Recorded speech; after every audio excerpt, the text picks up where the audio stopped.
Now a word from our sponsors. What's up, Anti-Network? This is Marco Harrington, author of Soul Ties. Make sure you pick up the book from Amazon and Barnes & Noble.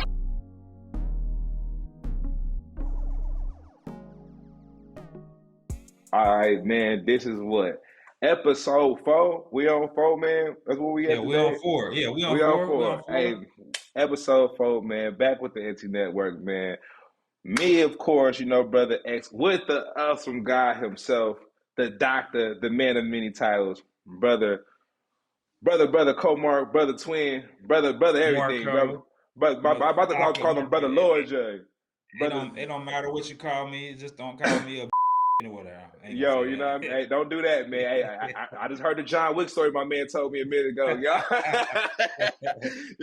we don't want my brother to turn it up, man. Look, it's funny, man. We don't want my brother to turn it into a ninja, but we got to roll in with a cool story about a video we ran across during the week, giving his standpoint on from what's the difference between a real ninja. I mean, y'all know what I'm trying to say. My brother Marco will say he got no problem saying, but I'm gonna say brother real ninja to a real. Be a real man. Fuck being a real nigga. Because real niggas is dumb. All the real niggas I know, idiots. They dumb. They don't know shit. They broke as fuck. All they living on is a rep from high school or from their early 20s. They 50 now, broke as shit, or they in jail doing life. Don't be a real nigga. Be a real man. So, from the video, brother Marco, from your perspective, as you go over from a brother who kind of seemed like he kind of came from the ninja path onto the path of man, when you see this type of video, is it something you can agree with or resonate with on the difference to what we see as modern men and the modern day ninja? Because I still think it's even lame. It's the Negro, but that's a different conversation. But from the ninja to men of our color, what's the doctor synopsis on this? So I'm gonna try to give leeway to my sister who was on the podcast the other day and told me she didn't like me cussing and stuff like that. I'm gonna try to tone it down for you, big sis. So to the part of a nigga standpoint, and I'm gonna say, I know Brother X don't want to say it, but it's the anti-network, man. It's an anti-network. My brother gonna do his thing. That's a fact. So growing up, I'm gonna say I grew up in the hood. I grew up in the neighborhood where we did a whole bunch of bad things, and I had my first child at a young age, and I took it upon myself to grow, and we always say, be a real nigga. And he was trying to make a point to a lot of people in his podcast and in the video saying real niggas do real shit. But what is a real nigga? And he made a point of saying real niggas don't do a real shit. They drug dealers, they do this and they do that or whatever like that. And they always do stupid shit and do stupid things. And from that standpoint, they're not growing. They're not doing things. They don't treat their women right. It's one of the points that he was saying in the video. They don't open doors. They don't teach their kids how to grow. They're not the fathers that they want to be, which is a good point that he was making, because we can go back to the same thing we were saying last week of how you want to treat your women, how I don't remember the guy's name we were talking about last week, but if you want to be that real person, that real man that you want to be a real man, you want to make that money that he was talking about, and you want to make that woman happy that a real man want to be. You want to take your brother Yada, you want to take your family out of the streets. You want to get them away from the violence and get them away out of the hood, as we want to say, portray ourselves, want to be real ninjas and whatever the case may be. You want to get them away from the violence and the things that they don't want to see, or you don't want them to grow up around all the time. You don't want to be a real nigga. You want to be a real man, because a man is going to show his son, his daughter, his spouse, his female, whatever you want to call her, the real way. That's what a man would do, not a real nigga. A real nigga is one of them type of people that you will turn into when your woman or your kids is being disrespectful, as you would say, when I turn into John Wick. That's what a real nigga would be. That's the difference. And that's the difference. I would turn into a real nigga when somebody approached me the wrong way. A real man is what I am right now. I have a house. I have a car. I'm growing myself. I have a book. We're entrepreneurs. We have a show. We have different things in the community that we're doing. Those are real men. And if I want to say, you know, what a real person is, I would say Russell Westbrook, or one of them type of people, or even Charlemagne. Them type of people are like real. Those are real men.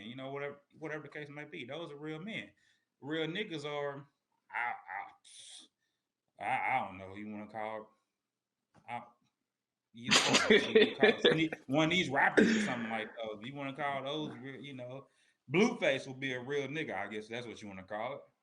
I hear the philosophy on how you presenting it, but even with that logic, outside of the fact that you saying you will turn into a real ninja, in certain predicaments like family violation, you feel maybe street violations, but don't you think that this energy we put about, well, excuse me, that we put around being a real ninja is more detrimental in its collective? Because as I see it, even based off that video, is we align the word ninja, for better words, to everything that's kind of demonic. If you ask me, like, I think if like in certain situations, like if you a snitch, no matter what age you are, like you don't get no pass. That's being, and if you don't snitch, then you a real ninja. If you go do time for somebody else and you just threw like half your life away, which probably nobody really ain't gonna hold you down during the majority of that time, but you still a real ninja. You got shot from somebody else before. I could go down a list, but these things we would say makes you real or a real ninja. But I will ask you, in a collective again, don't that makes this whole situation kind of dangerous, especially for our color? Because it seems like we run with this the heaviest on what we consider being a real ninja. So if you see, in my opinion, from what I've seen, based on growing up early '90s to where we at now, I don't see what this doing for us. So from your perspective, especially living in Texas, do you think that this energy will change from a negative ninja to a positive ninja? Because I think we should get rid of the whole ninja case in the first place. In my opinion. Yeah, or the part of being real. Like, what's the point Right. of being a real ninja? What's the point of it all? Because you taking cases for somebody who probably wouldn't take it for you, and you Mm, being locked up, not being able to see your family members, and then 15 years, 20 years down the line, somebody else is taking care of your son, your daughter, and stuff like that, and you not reaping the benefits, or you getting lost behind technology or even mm-hmm, education or whatever the case may be. We are getting lost behind the system systematically in our minds and in our emotions and even our spirits. It's a whole different aspect of just being what we want to call real. Like, just mm-hmm, being, let's just keep it real.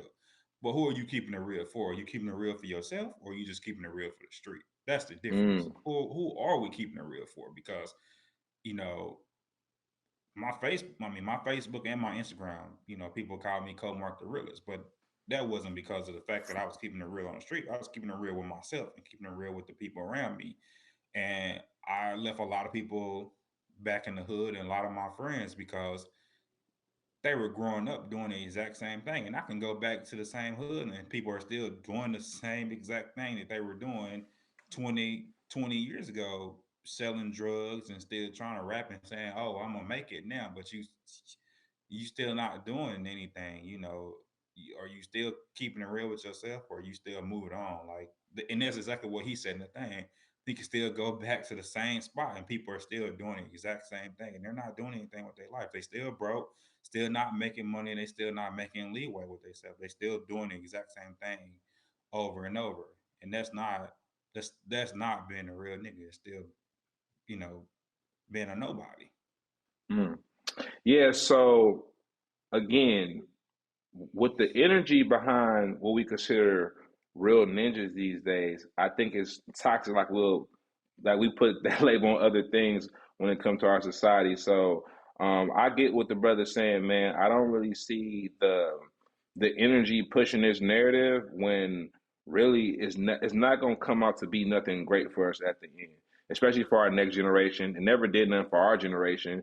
For the people before that probably coined this being real term, it ain't do nothing for them because if you look at even in what you consider in gangland, all the big homies or people who put things in perspective, they either locked up, dead, or you know Yeah, what I'm saying, like, or miserable. I don't see a lot of the big homies before us who said keep it real that made like big enough steps where like, oh man, he's next to a Martin Luther. You know what I'm saying? I know they try to do peace treaties and a lot of things, but at the end, whether if the government tricked us back out of our spot or we just couldn't hold the line of discipline to keep the energy going, I can't say, but I do know where we at now. Yeah, that's not it right there. I'm gonna have to agree with brother man that real ninja energy, it gotta die off somewhere, man. I think we gotta leave that off in the past, man. We gotta leave yeah. that in the And past. if we keeping it real as real niggas, what about the white people? What about the Caucasians? What about the Native Americans? What about Muslims? What about Pakistanians? Whatever other races out there? How are they keeping it real? Because we keeping it real as black people. What about the LGBTQIA2+ people? They keeping it real with themselves by changing they you know transgenders or whatever like that. And they mindset, they keeping it real with themselves. And here we are ridiculing them about their sexuality. That keeping it real too. You know what I'm Right, saying? And right, right. we up here, you know, scolding them about, they mentals and stuff like that. So all in all, who the real people are? Who are the real people? And now, real niggas and real people. That's the bigger picture. We all real some kind of way in our own mind. Mm-hmm. Well, definitely. You do know when you said that, I was looking at the difference. I was like, yeah, but we take the part of real that kind of dooms us. I think every ethnicity or group you said took the real about probably being more pure within themselves or honoring their nationality for the better. When we look And we at took for the worse. Right. Yeah, exactly. Like we talked about the whole Black Lives Matter thing, but Black Lives Oh don't matter man, when until we fighting against other people. But Black lives don't matter to Black people, and that's a bigger thing. So here we is talking again about keeping it real and real niggas. But are we real to each other? That is at the point. Why aren't we real to each other? If we real niggas, we should be real against each other. And I'm gonna leave it at that. I'm gonna man. that's You know, I'm keeping it real right there. I don't know, man. I think if we talk so much about it, man, we gonna both be on sleep on the computer and everybody else, because bro, it's a lot about that topic we can talk about. Like we can talk about this for a good bit. You know what I mean? So we do got some other interesting things to talk about along the way, man. And this segment, as I call, was bad parenting.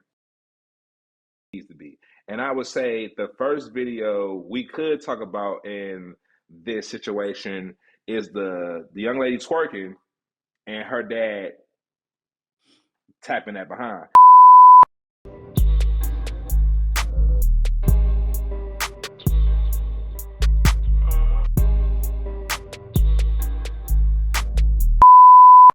Now, some might say, like, in this video, well, this is not really a bad parent because, he tried to correct her, which this falls off to the dad. I think he's supposed to do what he's supposed to. Yeah, yeah.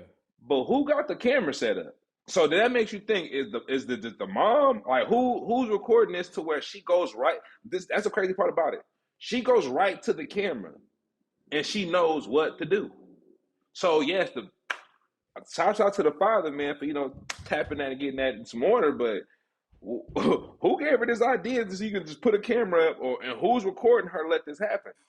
Because he hit her and he did keep moving though. But my thing is, when he popped her, who she saw next to? Because it looked like she was probably next to somebody. So from your view and from what you perceive from the video, what do you take from that whole thing? For a young girl just go in front of the camera, throw her hands on her knees, and try to do something I think not even grown women supposed to be doing on camera, in my opinion.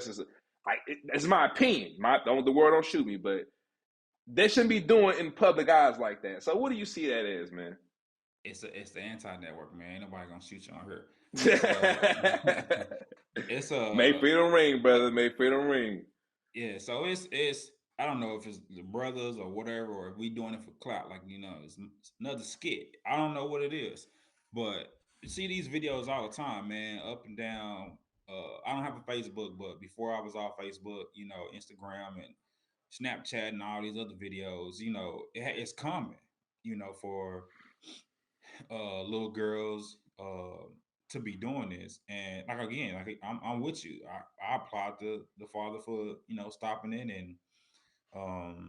and I'm with him. And I know I went up and down the comments, and everybody like, she not really doing anything or whatever like that. But then again, you know, 5 years, 10 years down the line, she will be doing it, and you're gonna say, you know, it's status quo for everybody. You know, it is just dancing, but to be doing it at a young age, you know, I would say it's inappropriate, you know, and that it is what it is. And I applaud the father, and it's not bad parenting by his side, but somebody is filming it.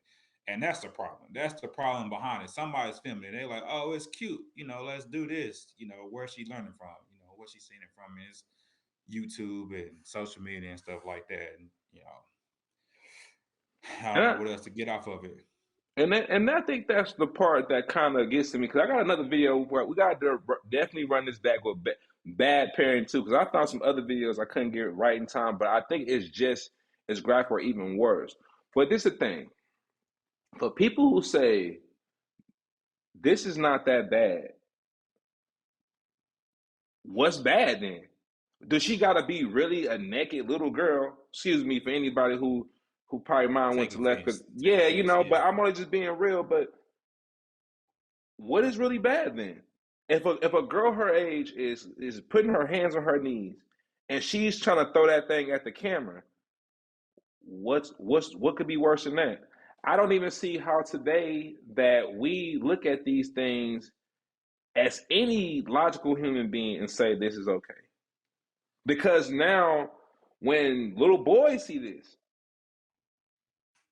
now if they act a certain way, we gonna really damn them if they do it. Now remember, people hear me clearly. I'm not saying that this gives boys any right to violate a little girl, but I don't think people understand the power of energy or how things depicted when it's right in your face. If that little girl is able to do that, you don't think little boys in our household are in the same situations? There are learning things they don't supposed to be at these age. So just like we all got brains, we ain't gonna think that one day a little boy see her doing that, probably seen something on TV, his own parents say, "Oh shit, she doing something I'm supposed to be getting on that." And then is it really effed up then? Is it the end of the world then? Because I feel like it's so many steps we can do before we even get to this spot, to where we shouldn't even have that to happen. So again, like, what makes today so senile, so crazy, for better words, to where we think this is normal? To say, oh no, it's okay, don't worry about it. Like, what's going on, brother? So me and my wife had to talk about it like 2 days ago, man. Maybe like it could have been like 2 days ago. We normalize sex so much, even like on TV.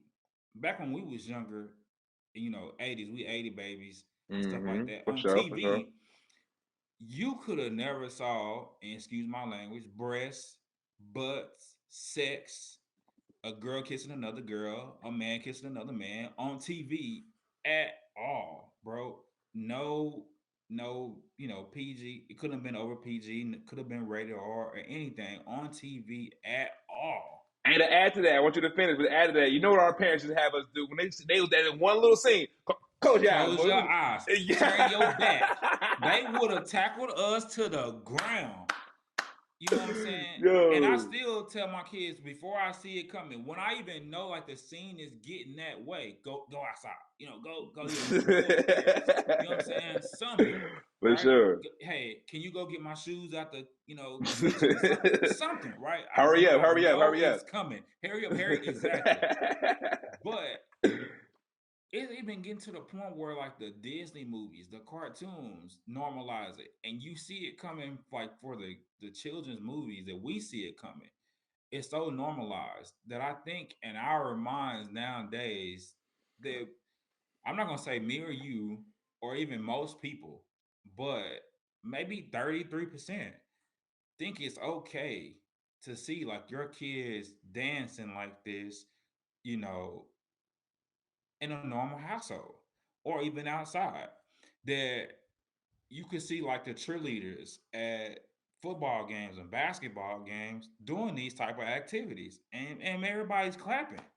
And you'd be like, what the fuck? I mean, that's strange. You know what I'm Yes, saying? You'd be like, what the hell is going on? Like, that's not appropriate. But at then all. when you got the same little girl, same, whatever, being harassed by same age boy, because I'm not gonna say an older boy or whatever like that, you're mad. But you be like, wait, but she was just doing the exact same thing on the floor, but the little boy, is aroused by it because now we're getting at the time where age,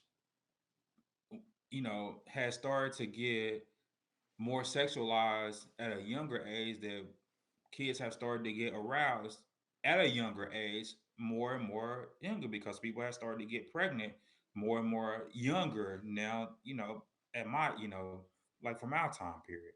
That's a So fact.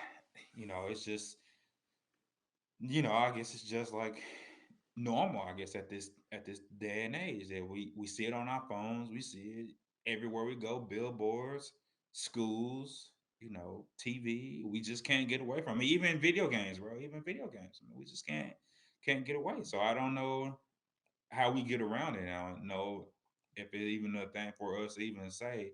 It's up to us as parents, as grandparents, neighborhoods, as neighbors, as a community, to police other people, which we talked about in our first episode, which didn't really air. Yeah, We take a yeah. village. Episode It take a one. village. we have to take a village to do it. But then again, people's gonna get mad about us policing their children when it happens. So, So, speaking about policing, I know that this next video I'm talking about, you said in your side, you said it wasn't, you ain't see much wrong, but I gotta someone showcase it, well, and I said I didn't. you I couldn't couldn't hear hear it. the You audio. couldn't I hear couldn't it. hear the audio. And no, actually, no. I'm talking about. Actually, I had to switch it up at the end because I was talking about the video we supposed to bring it after. I'm bringing it in wrong, so I had to switch it up at the last minute. I thought about it, but so thank you for saying it. Cause I had to catch my words up real quick. I had to switch the rule. But my brother didn't hear it very well. But it's a video that we did. We went over. It was a young lady in Walmart. Well, no, it was a Target. She's with her son, I believe, and the way that the mother and son exchange is going, it comes off like, man, what is really going on? Now, I I'm a firm believer, man. It is a way you can talk to your children. The only thing with today that kind of bothers me with situations like this is people just ain't consistent enough. I understand that a lot of us be in a rat race where we feel like we working, or we feel like we might be doing too much, trying to, put the meat on the table, or, some of you caught up in the love trap, trying to find somebody to cling on to, or some of y'all really just gonna give a damn, we just gonna be honest, that too. But when I see a mother and her child, whether the father and his child, or even if it's both parents and their child in public, and I see that kind of dynamic of you talking to your child like that, and you see she winding her hand back up to the goddamn moon. Now again, I'm a firm believer. There's nothing wrong with disciplining your child. It's appropriately, but we talking to our kids nowadays like they the baby daddies, like damn, like you had a baby with him and you mad at him or something. Like I don't see a lot of good communicating skills, or excuse me, a lot of good communication between parents nowadays. And damn near I don't care what race you is now, especially if you're in America. We are damn near polluted of all races now. But the communication from a mother to a child or a father to a child nowadays is crazy. Like from what you've seen or what you interpret, can you see yourself, or can you even see your wife talking like that to your daughter in the middle of Target? Even let's say she just kind of was jumping around a little too much. Do you see your wife talking like that to your daughter? So, again, like I said, I didn't hear the audio, but to interpret, I can't see my wife talking to my daughter. I can't see my wife talking to my daughter in a go back. Huh? 1 second, I'm gonna say this because I want to make it fair then, because I thought we'd get picked on.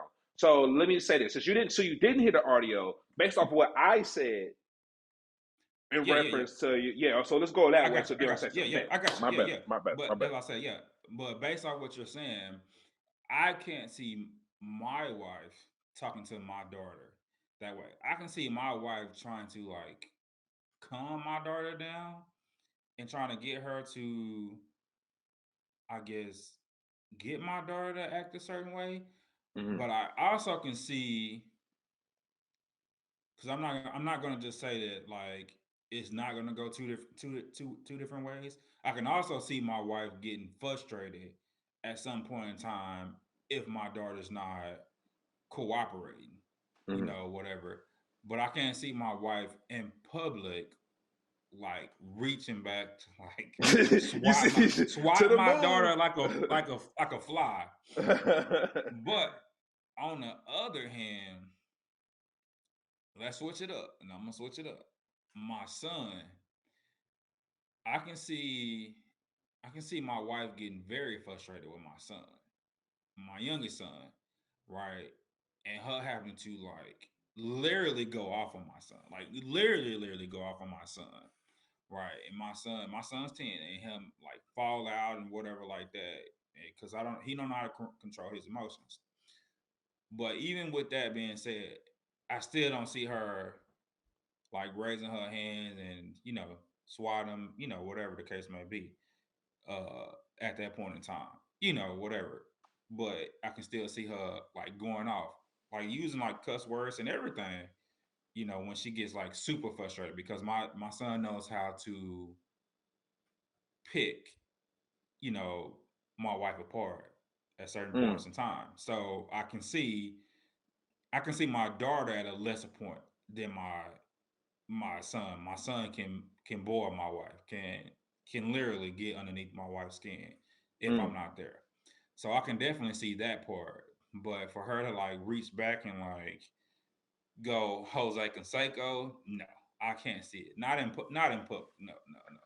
Okay, so based off that notion, do you see it as maybe that I'm probably being a little bit too extra with the woman? Because when you give your analogy on it, I'm not saying, or I don't think people don't get the right to be angry at their children, but from how I'm viewing the video, it just seems a little bit too much. And honestly, once you get a chance, I hope you take a go back and listen to it again, because my brother couldn't hear. My brother's a vet, so he like RoboCop over there. No, I'm just playing. Yeah, But I am. I am. And I got like real bad hearing, and the tinnitus and stuff, and like in my ears and shit be ringing super bad.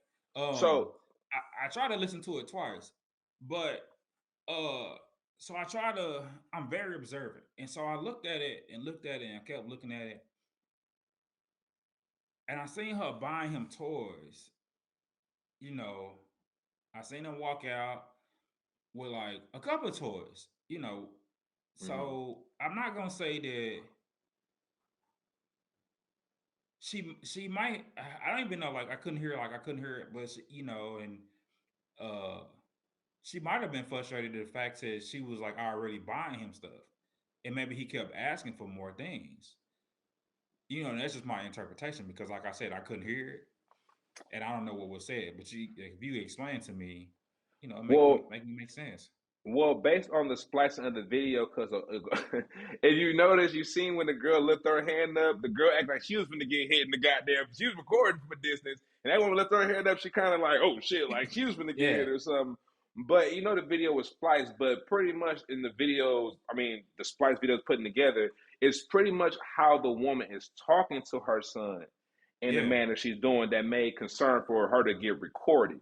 So that's why I gave the analogy earlier. Okay, so based on what I said, but for the context of that video, it was just how she talked to her son in the public and how she was treating him, and how it's from the outside looking in. That's why I stated, was it me probably being a little bit too much to give my opinion on it?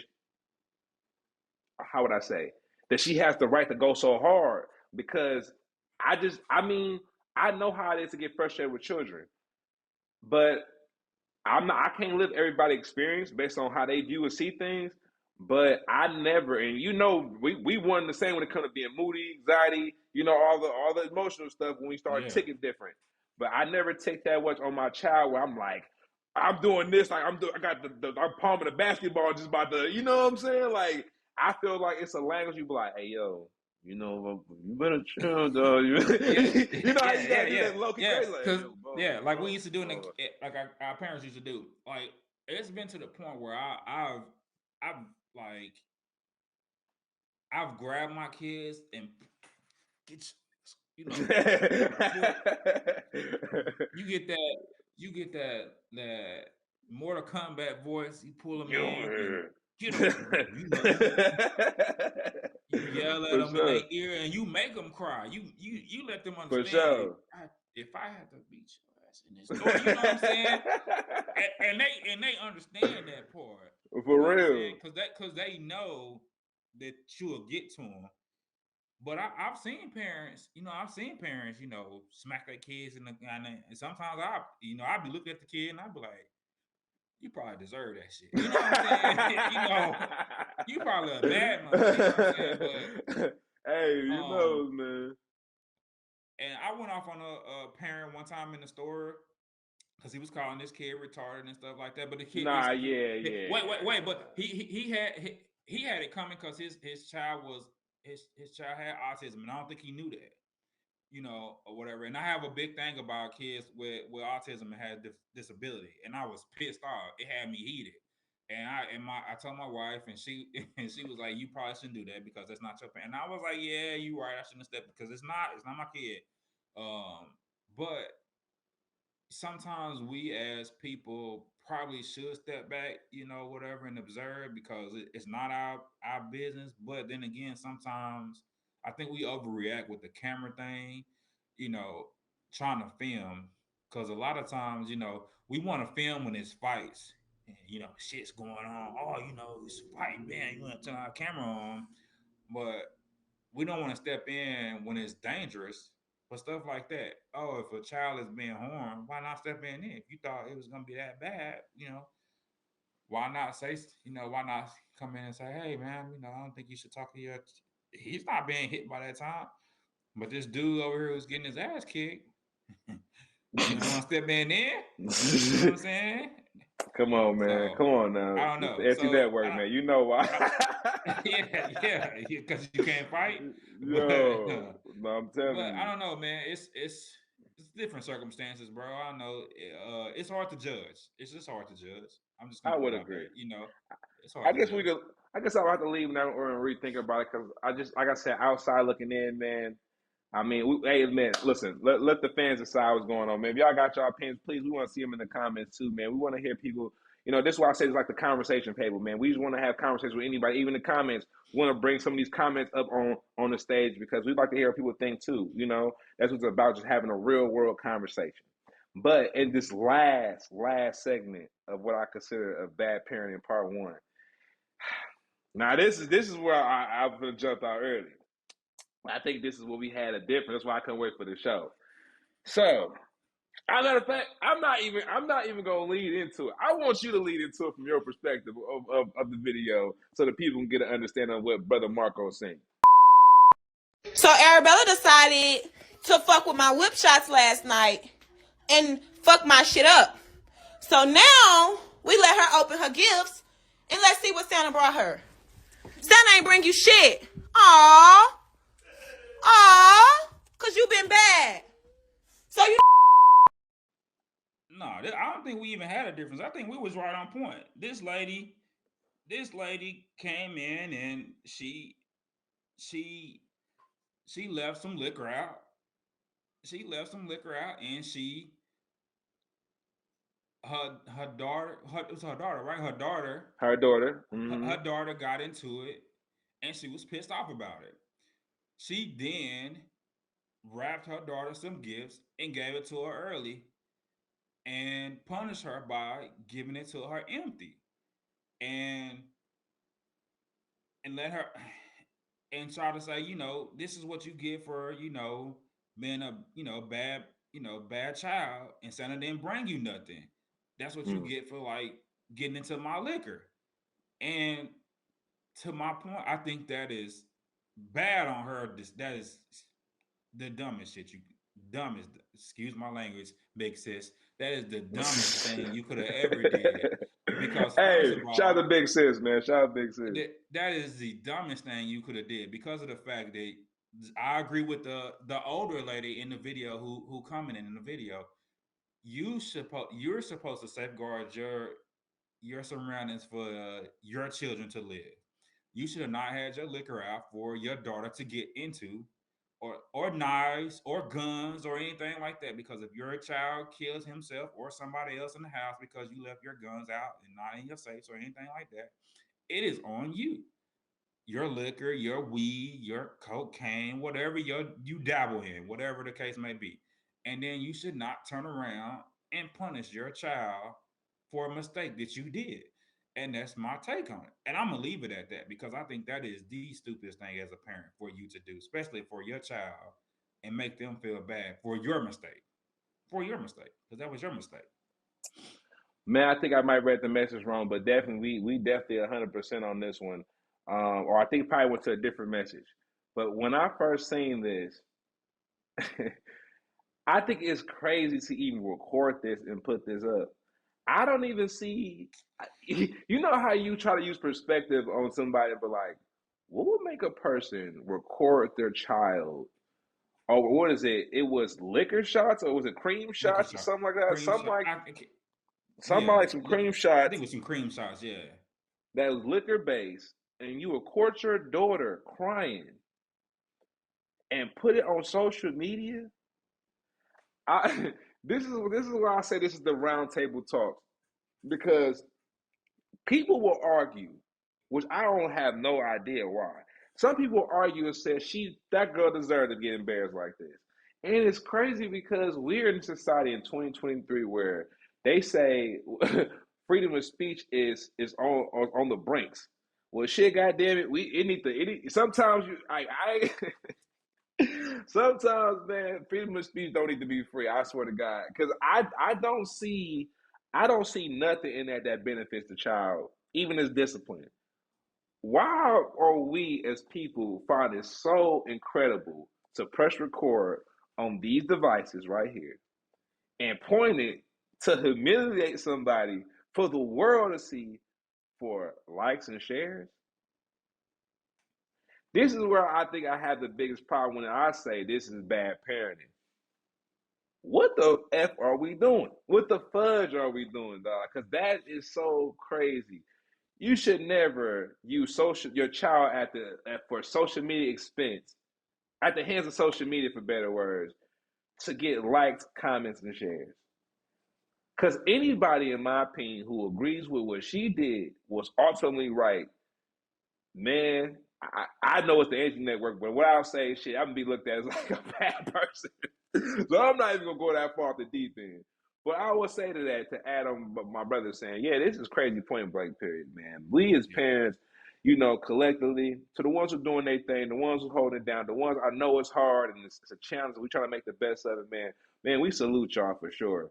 But come on, man. If this is some of y'all homegirls and some of you homegirls who know that your friends, man, step in, man. Sometimes this is what we was talking about earlier, the village effect. This is definitely the village effect.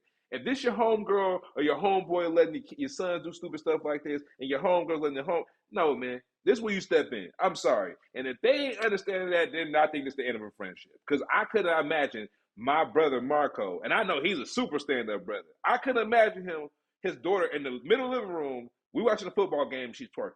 Man, the football game would have shook on the other side of the world for discipline going on. So it's just some things people know what makes sense. And without making this a long story, man, that didn't make no goddamn sense. None at all. And it's funny if we talking about liquor when it comes to bad parenting. This other case is very interesting as well, but this is more about marijuana. Now, if I say more, some of this wrong, my brother Bronco could definitely catch us up. So we have a retired cop. I forgot what city he came from, but we'll make sure when the video is gonna go up so you get a whole synopsis of everything. And the best way to take it is put it under your tongue and rub it in your cheek.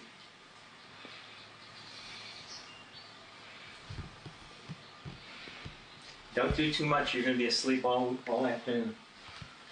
You know what you should do? No. Don't try to communicate. Just relax. See what happens. I think you're calmed down. So quickly. Isn't that amazing? He used just a single drop, and his hands afterwards were rock steady, and the dyskinesia left. It was swing back. It works most of the time. In fact, it's... Did you guys eat lunch? Are you hungry now? But I am. Yeah.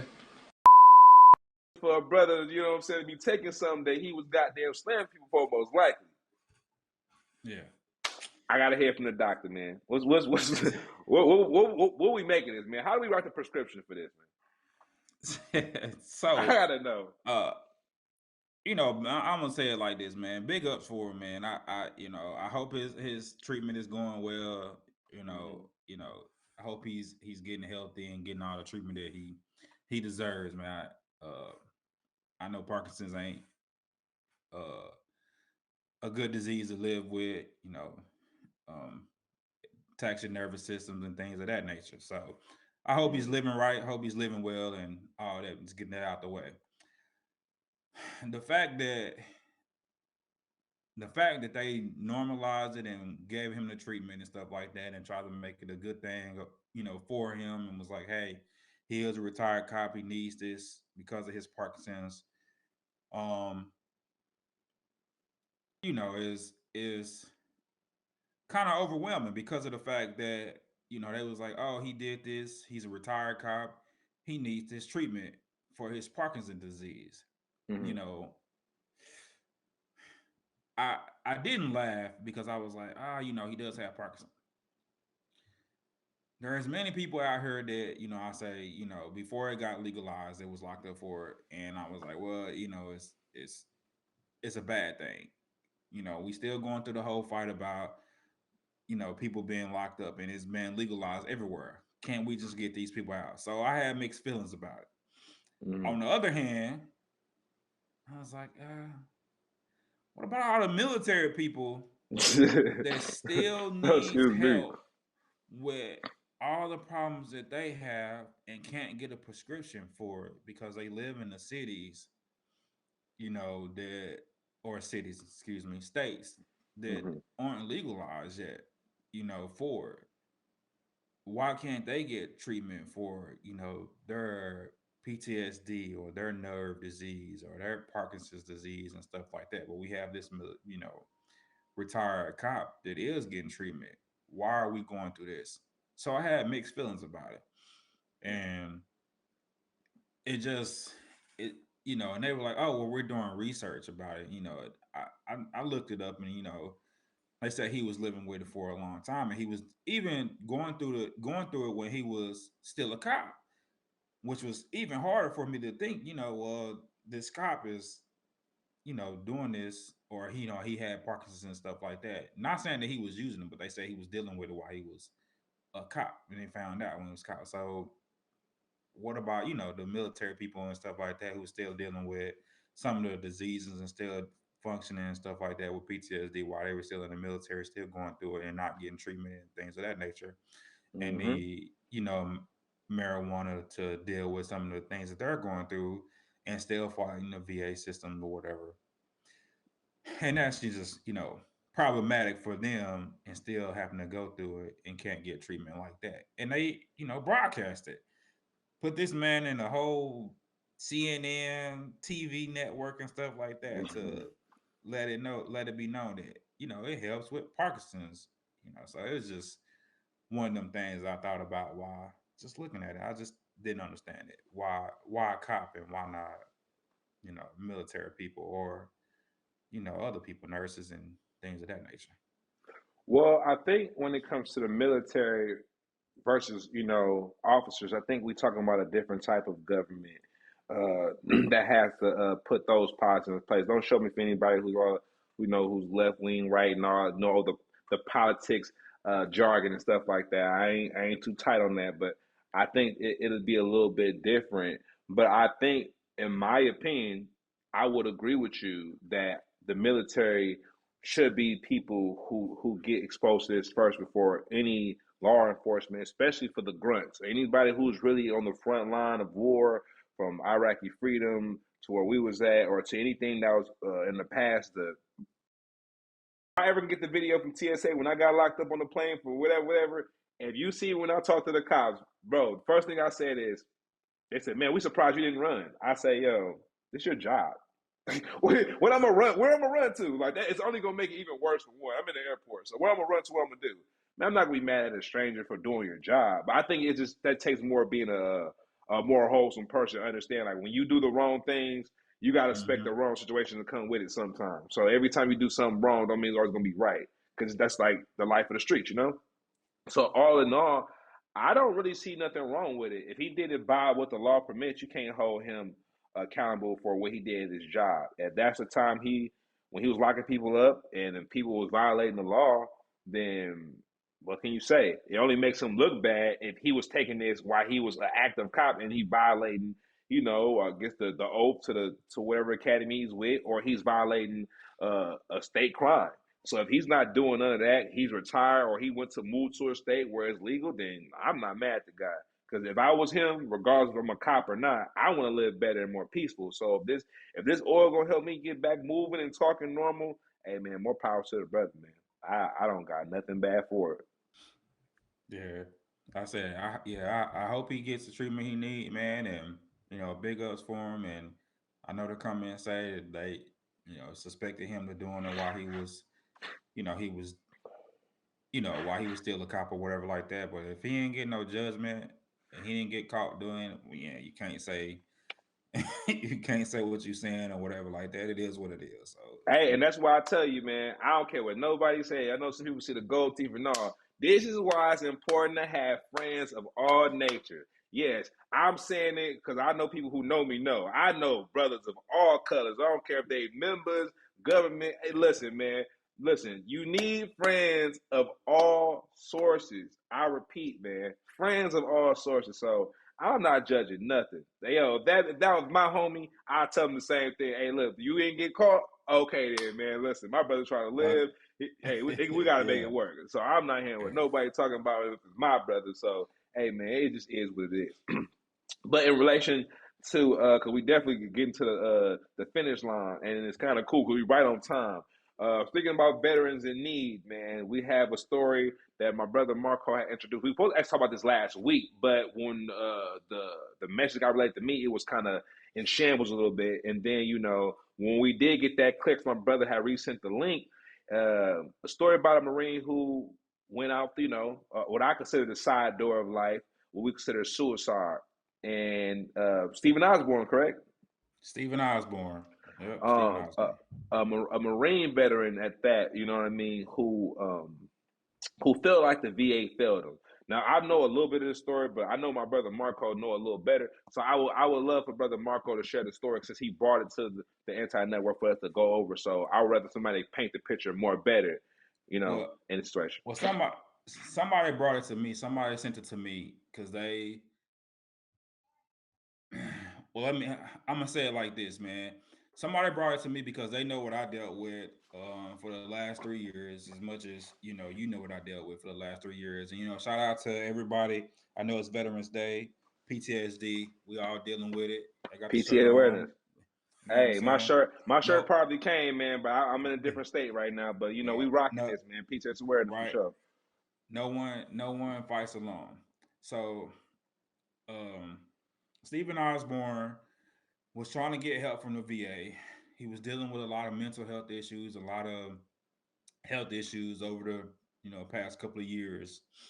Um, it felt like he wasn't moving along in his steps toward a healthy life. He kept getting pushed back in his treatments with mental health and his physical health, physical needs. As we all know, there's processes when you go through the VA. You have to get certain medications, go through certain medications, certain referrals when you go through the VA systems. And this was what happened with Stephen Osborne, which is happening to a lot of veterans in the system, which also happened to myself. Mm-hmm.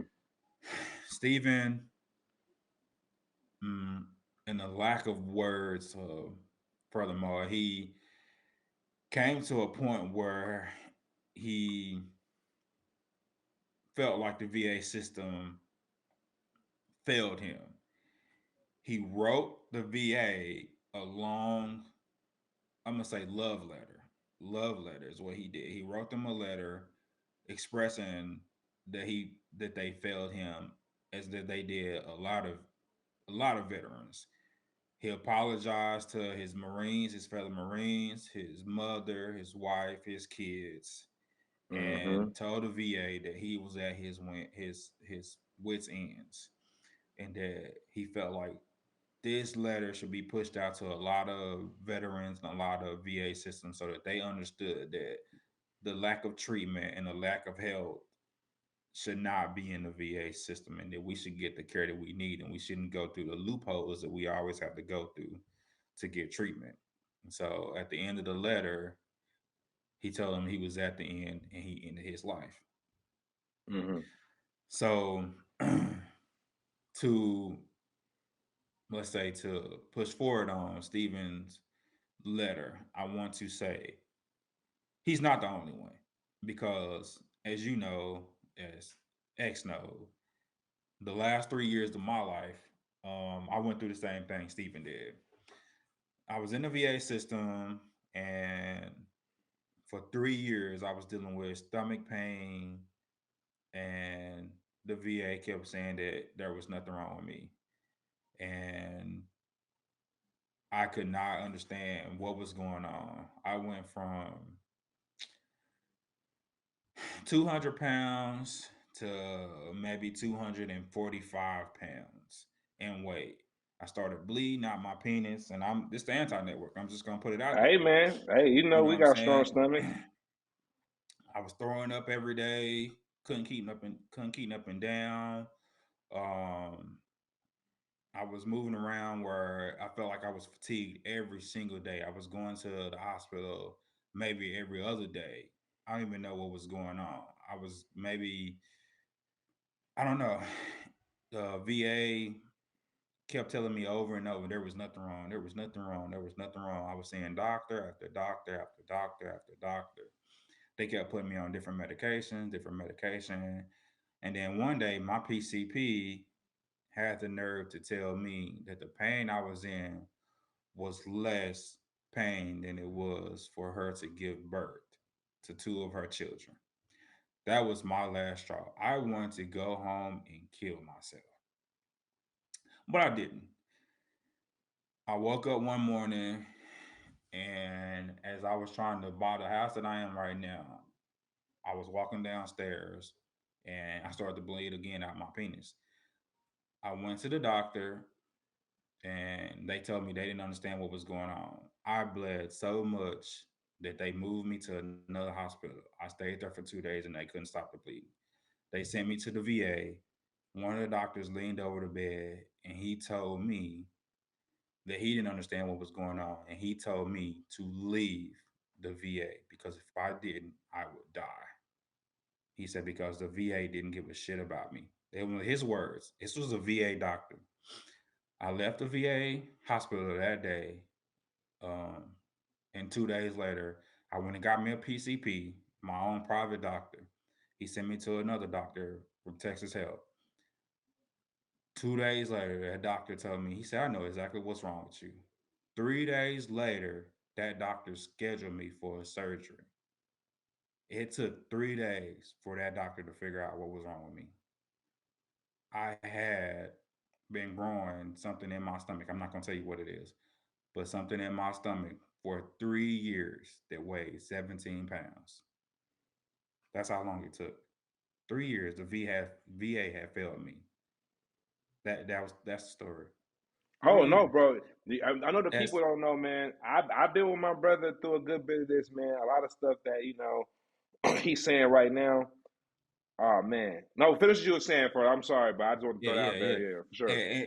And it's crazy because my psychologist and my psychiatrist, one of my psychologists quit because of it, because she was like, she didn't even understand the pain and the suffering that I had went through during that time. And I had told her at one point in time, if it wasn't for my kids, I'd have never made it through, because my wife was traveling throughout that time, because my wife job would always make her travel. If it wasn't for me having to get through with my kids and roll out of bed every morning and get my kids to school and get them ready for school, I'd have never made it, because that was the will for me to fight. And me and you always had a saying, do it for the kids. We have kids. Always, always. Always. And if it wasn't for that, I'd have never made it through. Never made it through. And so that was the reason that kept me going. And if it wasn't for my PCP, I probably would have never made it. And they found it within 3 days. And that's bullshit. And I know a lot of veterans, and I work with the VA, not the VA, but the Mission Continues and Wounded Warrior Project to continue servicing like the VA people and stuff like that, just to help people just like me, because the VA is bullshit, bro. It's total bullshit, and a lot of people go through that. And just the other day, I got a call from a lady who helped me with my service dogs, because another service member was going through the same shit, and he called and he said, "I'm going to kill myself right now because I'm going through the same shit you're going through." The VA is such bullshit that they will not help people, and so many people going through the same thing. And it's terrible. It's terrible that we go through so much things. And right now, I take blood thinners because of that situation. Because of that situation, I'm on a constant blood thinner right now. And the VA called and told me they could not renew my blood thinners. And my oncologist is in a fight with the VA system right now to renew my blood thinners. And blood thinners are high. They're super high. I'm not saying I can't afford them, but the VA is supposed to pay for them. So it's just stupid, bro. And it's just dumb. I would like to say first off, man, man, thank you for one sharing that story, and for two, for anybody who hear this story, man, we would love to hear your story in reference to the same thing. And I'm not trying to sit here and say I'm just want to make this a diss VA thing. We really want to hear people who feel like they haven't been heard, because as you can see, my brother's here way better shape, and I'm not gonna sit here and be like no video writer saying like, oh, I was here when day in and out. But when I talk to this man, I always tell him, I'm always talking about alternatives. I'm like, they said what? All the stuff he's saying right now, I'm the whole time I talk to him, I'm like, hey, nah, bro, we gotta talk to somebody else. We gotta do this. We need to get you to the island. We gotta bring back Dr. Sebi, because I already know off of certain stories from my own brother who just killed himself 2 months ago in relation to certain things for the VA, and other people that I was in the military with in reference to things to the VA that, it came off like we're just dog shit. And I don't even like cursing, but it's a lot of people who know this experience when dealing with VA. And some people who put their life on the line way more than most, you would think that the VA would be happy to do it. But no lie, man. I remember my boy said, man, I think I got better treatment in jail than I did with the VA. And that is the craziest thing to say, that a veteran who went to Iraq can say he got better treatment in prison than the VA. That's kind of crazy. And again, man, I just want to applaud my brother again. He came a long way. My brother's stronger than ever, man. And it shows, man, people can come out the darkness to the light, man. Is it easy? Of course it's not. But as you say, man, he did it for the kids. And that's one thing that me and him are always talking about, man. Even though our situation is a little different, mine's a little crazy, but we always talk about that, man. You always gotta have something you're doing it for the motivational purposes. And man, I seen that brother getting that way. I talked to that brother when he was going through it. It's like, hey man, I gotta call you back. I'm in the you know. But my brother persevered. He went through it. My brother healthier, killing it. You know what I'm saying? Got the book out. You know what I mean? Living better than ever. Still trying to get to 1,000% as we all want to be, man. And I just want to applaud my brother. But I also want to say again, if anybody who got any stories in relation to that, man, we'll love to hear them because we want to share. We want your experience shared too, to know like, hey, man, everybody go through something. We hope we can help you be heard, or at least even help you along the way with our words or advice in the situation. Especially my brother. You know, he been there, he lived it, and I think that's the best person or type of people you can want to get that understanding from because he lived it. You know. So, in reference to the story at hand with Mr. Osborne, just quick from my side, especially as a Marine, this is common, and I hate to say it like that. It is very common.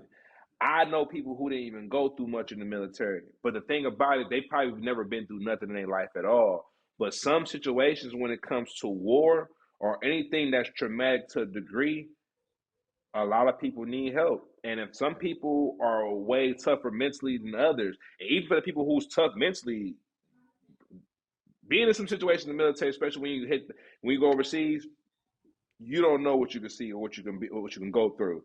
So without fumbling, I think it's very important for anybody who has any type of mental health, that's any type of disparity that need help, make sure reach out. If you ain't got some homeboys to talk to, man, leave in the comment section, man. We'll try to talk to you, chat or something. Because really, man, we all been there where we really want somebody, you know, just for a little bit of time, maybe a long bit of time. Hey, man, there's nothing wrong with getting therapists. There's nothing wrong with getting outside help if you can. But just never sit there when you think like, man, nobody loves me, nobody cares. I promise you, it is somebody out there. The thing is, when the walls are closing us on us mentally, that's what we see.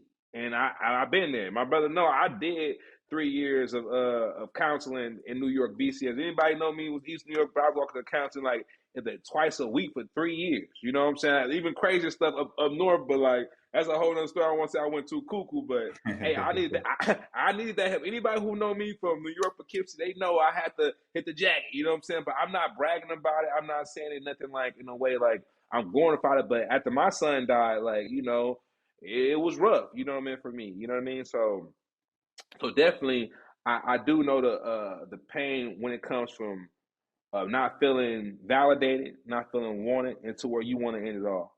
So we're just here to say from the Internet Network, if you feel like that, man, we love you for sure. Man, reach out, man, get some help. Even you can talk to us in the comments, man. Definitely in a situation like that, when we see it, we definitely want to talk back. Because at the end of the day, especially as a veteran, as we are, man, you want that love, man. You want that embrace. So if we can help you at the Internet Network, we definitely got you. Brother Marco, we definitely at 1 hour and 2 right now. Any closing words we got for the people, man? Nah, just remember to love yourself, man. If you can't love yourself, man, make sure you go out there and get some help. Love everybody equally, man. Everybody out here, like we said, might not be the same skin tone, but deep down we are the same DNA. Whether it's 96.9%, man, we're not 100%, but you are close to it. Um, Make sure you go out there and get some mental health, man. Meditate, walk, go out there and get some vitamin D, man. Don't stay in the house and let these 4 walls or 6 walls, 8 walls, whatever, how many walls you got in your house close in on you, man. It's tough out there. For all you veterans out there, happy Veterans Day. For all you mothers out there, you are loved. For all you fathers out there, you are loved, man. Don't let nobody tell you you're not white, black, Mexican, ex Latino, whatever y'all want to call yourself, Pakistani, Muslim, everybody out there. I want to tell y'all, if you don't feel like you love, I love you. We love you. Out here on the anti-network, you are loved.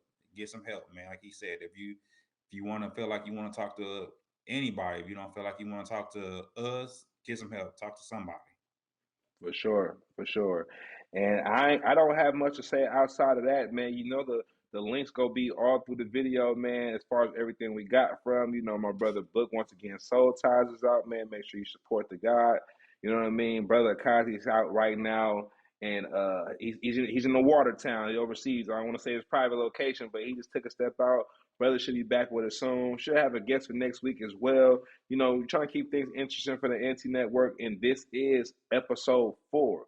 The one have dropped already, as you've seen. You know, they drop it every Friday. Next month, we're trying to do twice a week. We're trying to get the rotation down.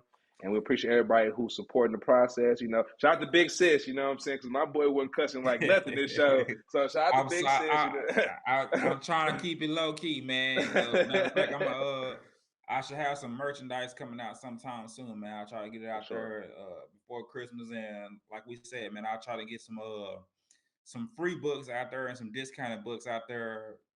Maybe Thanksgiving. Let's see. We talk about it next episode. Black Friday, baby. Hey, man, appreciate everybody tuned in. To my brother Marcos, your brother X. This is the NT Network, episode 4. Adios.